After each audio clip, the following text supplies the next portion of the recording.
everybody. Welcome back to Two Rivers Tuesday. If you're joining us for the first time, this is our podcast where we discuss the sermon and talk about all sorts of fun things happening in the life of our church family. I'm Maggie Colella here with John Teague. What's up, Maggie? It's good to have you back. Yeah. Welcome home. You were on a trip for a little while, and we tried to kick this podcast off, and Colby and I did a valiant effort, but it's just not the same without you. Thank you. It's good to be home. All right, there is a lot going on in our church family right now. There's lots to celebrate. What's something top of mind for you to celebrate that you're excited about? Top of mind to celebrate our students that just got back from fall camp. My kids were absolutely exhausted and had a blast. And I was just hanging out with Freddie before we started recording this and just hearing about all the things that he got to see. And I was pairing those things with the things I was hearing from my kids. And I am so glad that we have opportunities like that for our kids to get away. Mm-hmm. Yeah, it sounded like it was a really special weekend. This past Sunday, we had Discover, and there was 19 people in there who are interested in becoming part of our church family. But Isaac taught the class. He's one of our elders, and he was also at the weekend at fall camp, and he was talking about how it was just cool to pair what we were talking about in Discover about like who we are and what we are about and our values as a church family. And then he just talked about how like our students are doing these things too. And I just thought that was a beautiful picture that they're like, they get who we are too. And they embody who we are and our values. And it's just, so beautiful to see like over this weekend, how they were a family and how they loved on each other and how they made an impact in one another's lives. And my husband was at the weekend as well and told me lots of sweet stories. So praise God. I love that they got away and that the Lord is just moving in such beautiful ways through our students. Praise God. Praise God for the birthday party that we had a couple Sundays ago, and just getting to celebrate being who we are and getting to have fun, getting to have all the kids. I love days like that where we're all together, and I love how we end those services with all the kids, kind of like a big mosh pit up front, like a big worship mosh pit with all the kids shaking those like egg shakers, you know? Yeah. It's just total chaos. And for those who sit in the back, they may not get to see that, but you should inch up toward the front on one of those mornings. It's pretty fun to watch. And then just all the kids like raising their hands up in the air as we shot off the confetti cannons and sang happy birthday to Two Rivers. It was fun. That's awesome. All right, let's jump into this Sunday. We started a new series. Yeah. Before we get into that, we did something kind of new. We did a catechism. Tell us about why you wanted to do that and what that's all about. Yeah, well, I was when I was studying, I was thinking about the concept of joy and where joy comes from and what is joy. And as I was reading about that, I was directed toward this old dusty document called the Heidelberg Catechism from the 1500s. And it was because that whole kind of thing, it's not a creed, but it's kind of like it. It states what we believe, and it's all framed in the context of our comfort and joy in life and death, and so that's what got me reading it, and I was like, oh my gosh, this is so rich. We don't talk like this anymore, you know, and so I was like, we're just gonna spend a little bit of time reflecting on that. And so we did on Sunday. We read the first question together and answer, and it was good. Yeah, it's so good. I feel like catechisms just are so rich for giving us framework and giving us words for big concepts that otherwise we kind of, I feel a little panicky or like lost for words on like how to answer, how to articulate. So especially this question, I just think there's just like millions of opportunities for you to like call these specific words back to mind and find comfort and security and hope and joy in those words.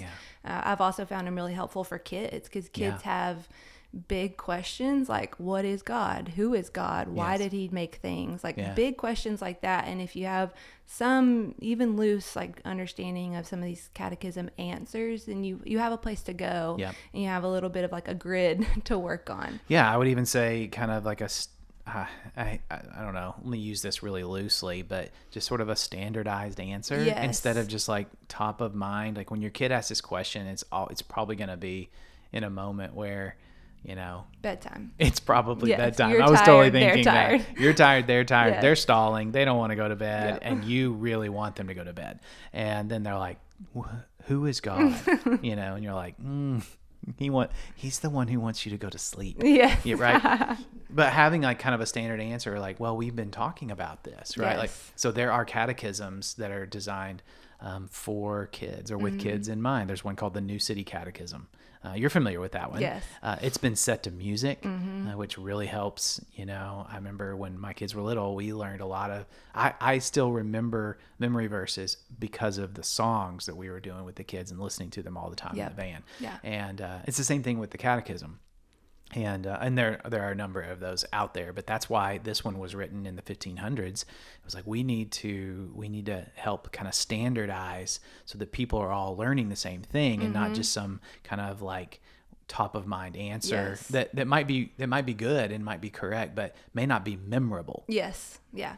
I could talk about this for a long time, and I'm gonna say two more things. Yeah. The New City Catechism for Kids, just search that on Spotify. Play it in the car all the time. Like your kids and you will pick it up all the time.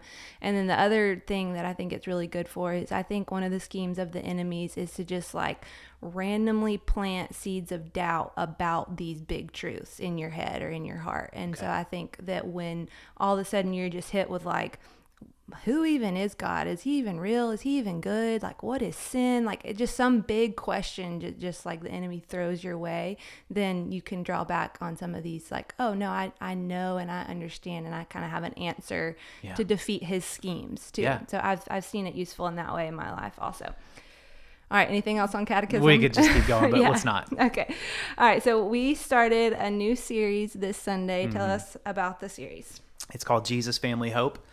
And the idea is based on these three phrases that I've been thinking about for almost a year. They really kind of are a distillation of our mission statement, which you do a great job reminding us of every Sunday when you're up there telling us all that God is doing and what's going on in the life of the church. You remind us of that mission statement. But it's a longer statement. It's a bit of a mouthful, and it says a lot of things. But if I were to boil it down and put it on a T-shirt, which we did, and we were, gave some of them away at the birthday party, more on that later. But it is just these three things: love Jesus, be family, and bring hope.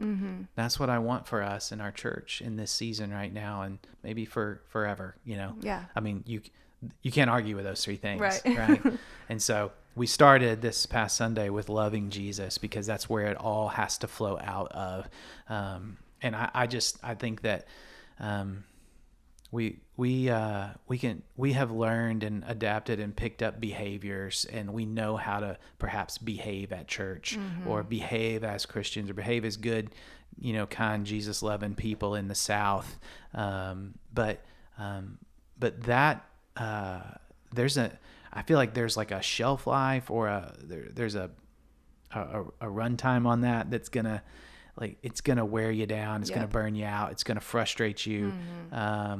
If it's not coming from a place of love for Jesus. Yeah. I think it goes two directions. You either just get like totally exhausted and burnt out, or you get really prideful because you're like, I'm pretty good at checking these boxes. I go through these motions better than other people do. Sure. And so I think either direction is not what we want, That's right? So we want to humbly and like sustainably and joyfully be motivated by love for Jesus.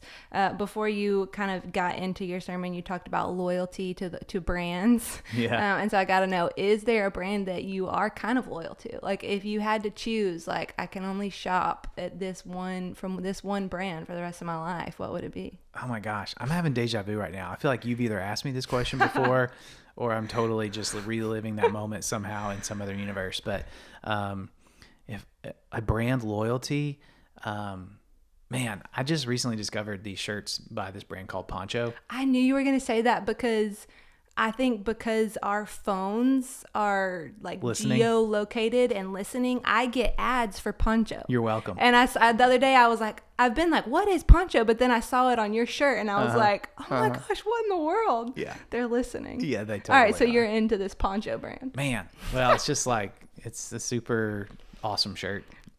That's all I can great. say about All it. right. It's super Shout comfortable. out to It fits Poncho. well. Yeah, and it's also super expensive. So, it's like I get one a year. Now everybody's going to get ads on their Instagram for Poncho. You're welcome. What about you? Okay, I'm pretty loyal to Old Navy. Like, I just feel like it's just classic. Okay. And, like, I like their stuff. It doesn't hold up awesome. So, in terms of, like, if I could only buy one brand forever, it would probably be Patagonia because I believe that their stuff holds up well. Yeah. Like Jake has this jacket that he's had for like 15 years and wears like daily and it's still doing good. Yeah. So if a brand will like hold up well, then I'll be loyal to that. Yeah. And yet here you are loyal to Old Navy. Those are kind of like the two extremes. There's like fast fashion and then there's Patagonia. Okay. Yeah. All right. So why did you talk about loyalty? How did you connect this to kind of how we treat Jesus sometimes? Well, because I was thinking about just how like I sign up for things all the time and become part of this like brand loyalty program, and I have zero loyalty to that. Yeah. I simply want the discount. And I started doing some research on that and found this article that had this phrase that I just really caught my attention. It was like, and in terms of these loyalty programs, we're in it for the deals, not the feels. Yep. And like sure, like be a good steward, save money. Everybody wants to do that, right? So sign up for the thing, dump it in your junk email, and get the 20% off because of the new shoes you need to buy. Yep. Awesome. There's no problem with that. But if that sort of mindset kind of sort of invades or infiltrates our relationship with Jesus, and we start to think like, what's he doing for me lately? Yep. And we're kind of in it for the deal, not the feel, so to speak, to use that phrase, but not the relationship. Then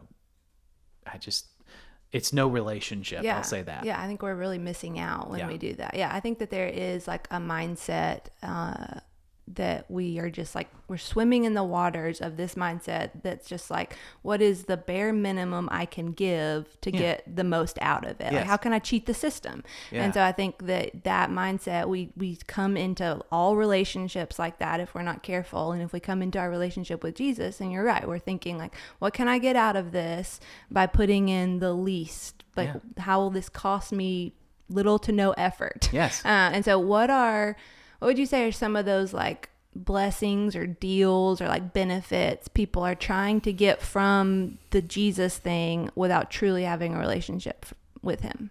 Oh, wow. Well, I think one that comes to mind, and I might be jumping into a deeper end of the pool, is like people who share common values with me. So friendship.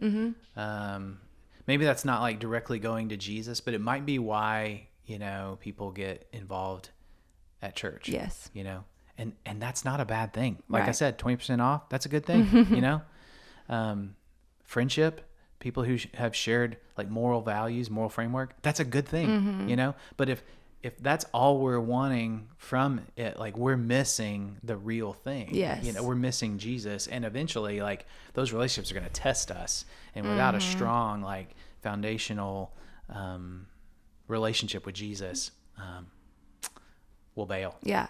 So how is it kind of supposed to go? Like, I just think there probably are I know there are people in our church family or coming around our church family who are maybe initially hooked by the beauty and the appeal of the community that we do have. Yeah. And that's not wrong. Like, we want them to see the love we have for one another and the like belonging that they can experience. And we want that to like woo them in. Yes. And then we want them to see, oh, Jesus is actually the thing here. And that like initial thing that like brought them in, that was just like a side benefit to the main thing. Is that kind of how we want it to work? Well, I think the way you're describing the process, yes. I don't know that I'd call it like a side benefit to the main thing. I think I would call it what Jesus did, which is like the result of the main thing. Yes. Our love for one another is flowing out of what Jesus is doing in us, you know? Yeah.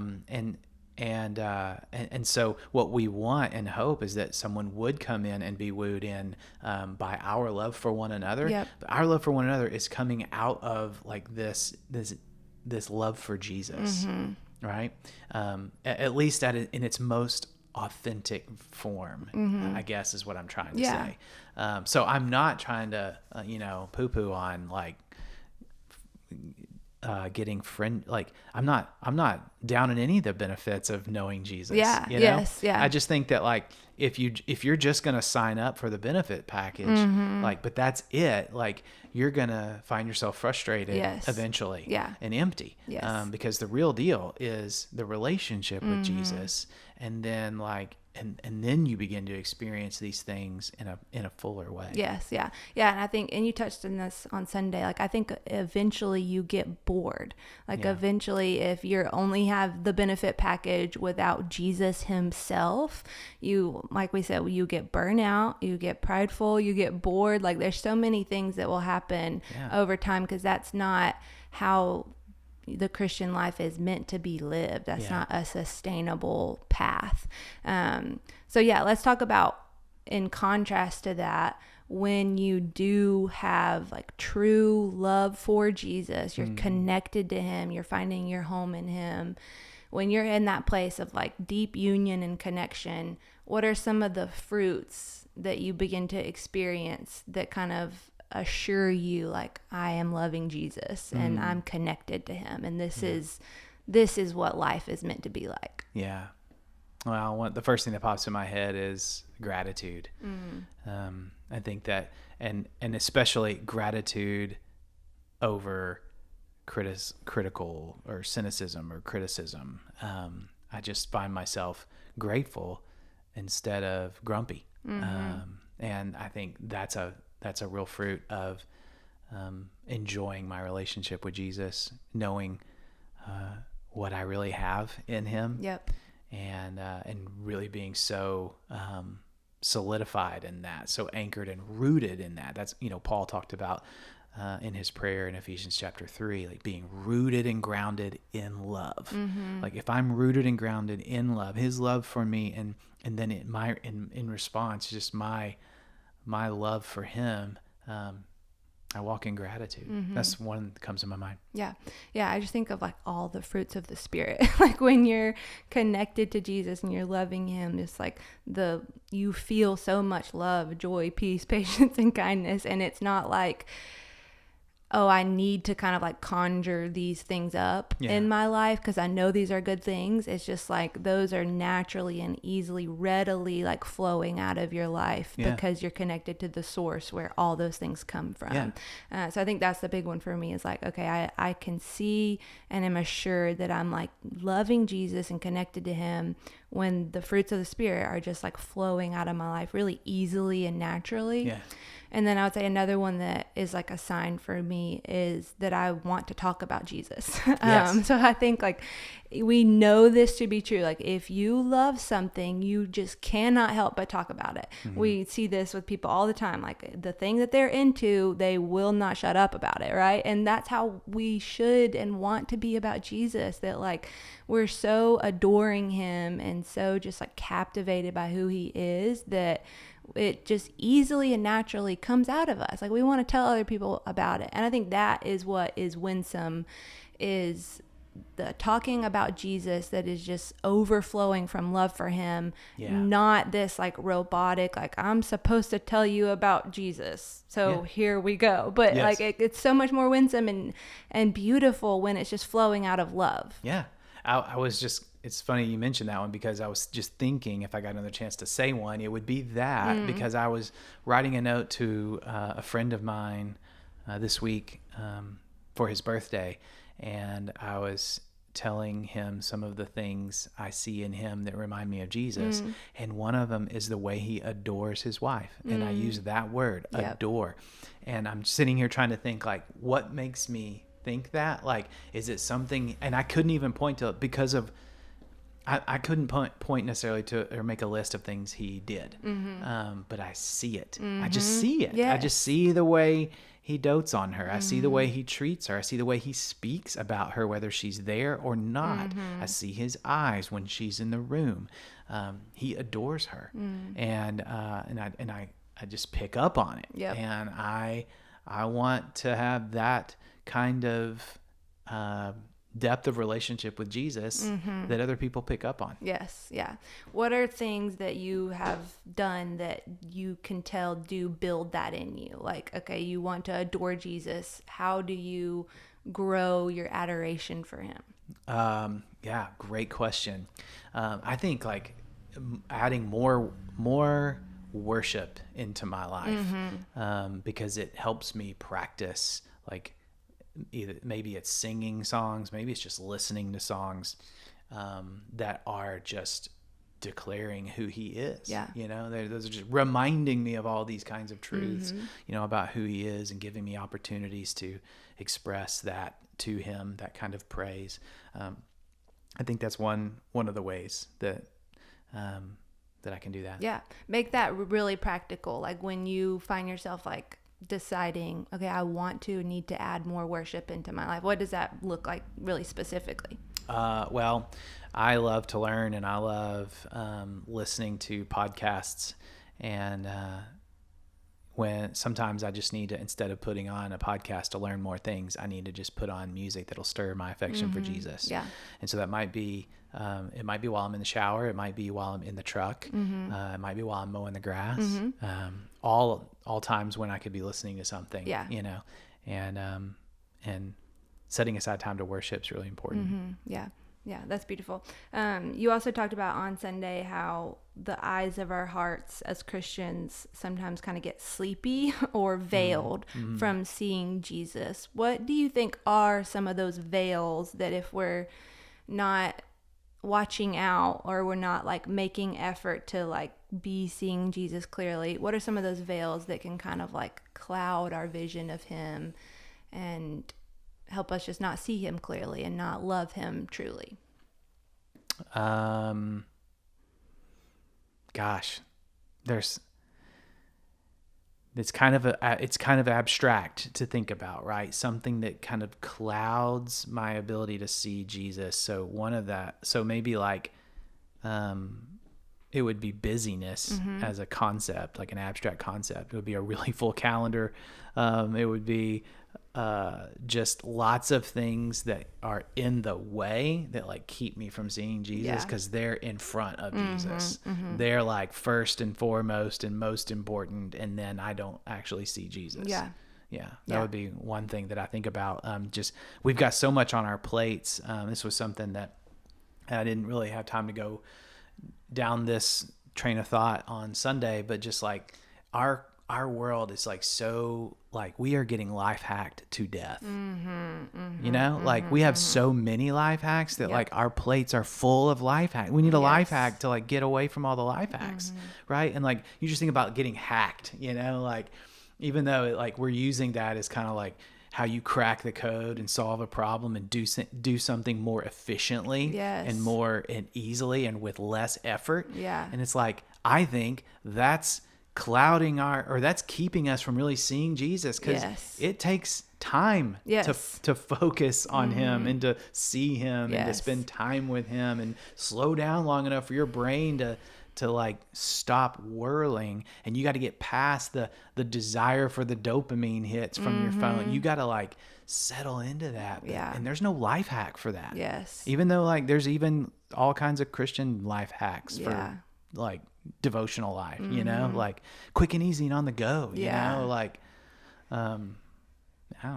that's really convicting. I'm just like, oh man, because I think because of that, that mindset is just like we're addicted to hacks, and so we just like do everything that way. And I just think if we treat Jesus like that, we're just gonna miss out on so much of who he is, and so much of the like union that we can have with him and we can enjoy with him.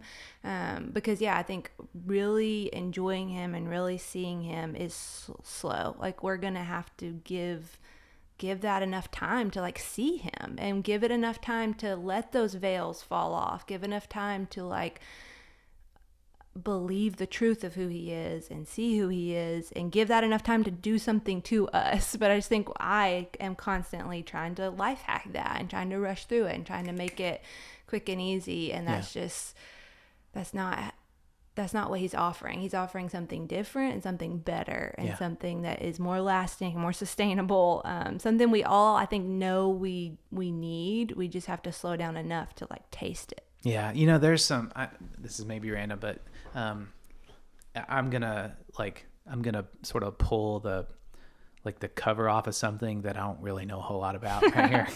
Okay.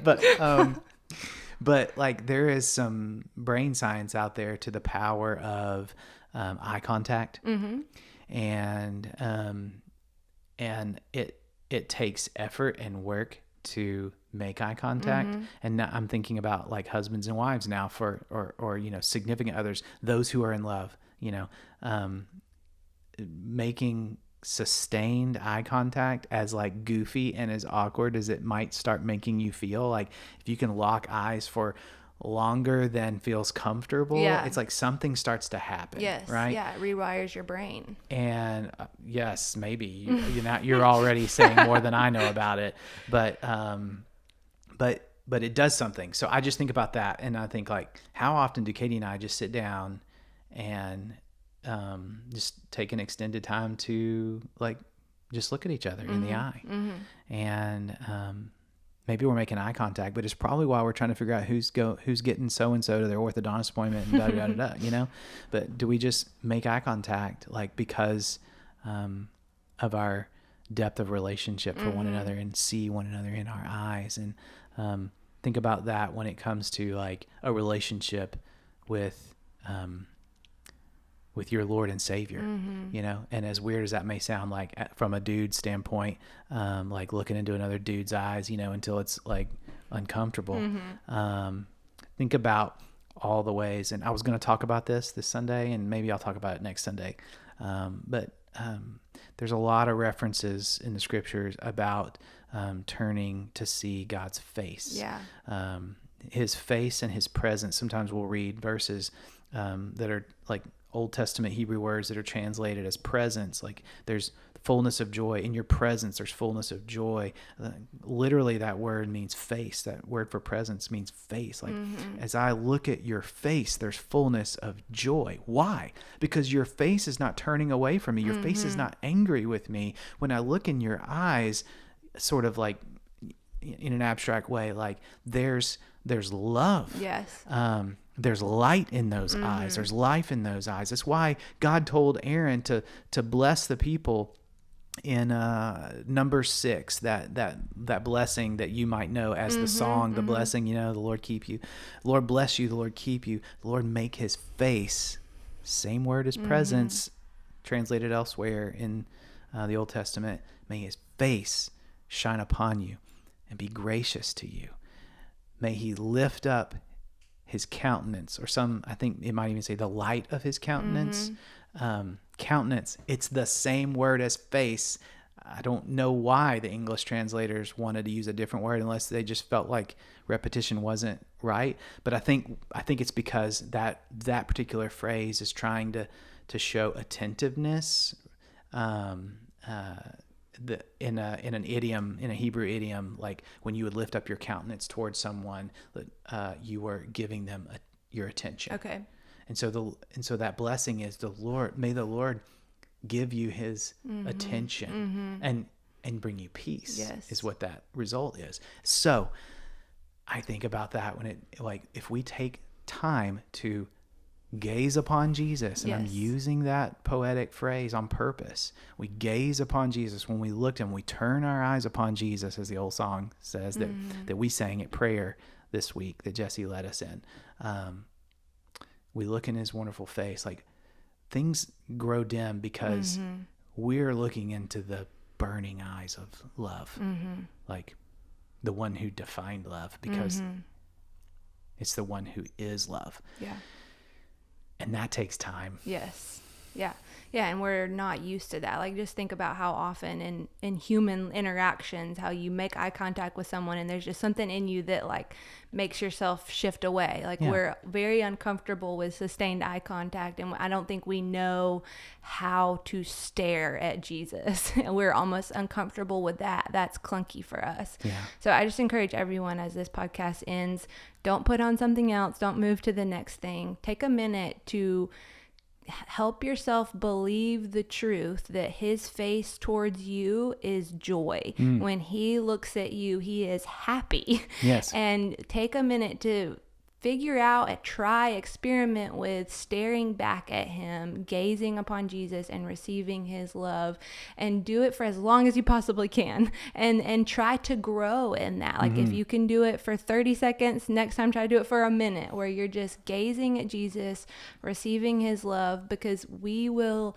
become what we behold. The more we behold him, the more that transforms us more and more into the image of who we're beholding. Yes. So I encourage everybody to do that as you close this podcast. I think that's all. That's great. All right. Thanks for listening, everybody, and we'll be back next week. See ya.